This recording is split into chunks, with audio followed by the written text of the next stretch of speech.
তারাবিহের সালাত, এই সালাতটা 8 রাকাত সুন্নাহ। সহিহ বুখারী 2013 নম্বর হাদিস। সহিহ বুখারী 2013 নম্বর হাদিস। একজন ব্যক্তি আম্মা জান আয়েশা রাদিয়াল্লাহু আনহার কাছে জিজ্ঞাসা করলো যে রমজানে রাসূল সাল্লাল্লাহু আলাইহি ওয়াসাল্লামের সালাত কিরূপ ছিল। তখন আয়েশা রাদিয়াল্লাহু আনহা বলছেন, মাকানা ইয়াজিদু ফি রমাদান ওয়ালা ফি গায়রিহি আলা 11 রাকাআত।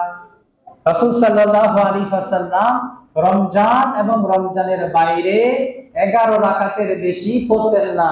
অর্থাৎ রাতের সালাত রাসূল সাল্লাল্লাহু আলাইহি সাল্লাম 11 রাকাতের বেশি আদায় করতেন না। 2 নম্বর হাদিস, মিশকাতুল মাসাবিহ 1302 নম্বর হাদিস।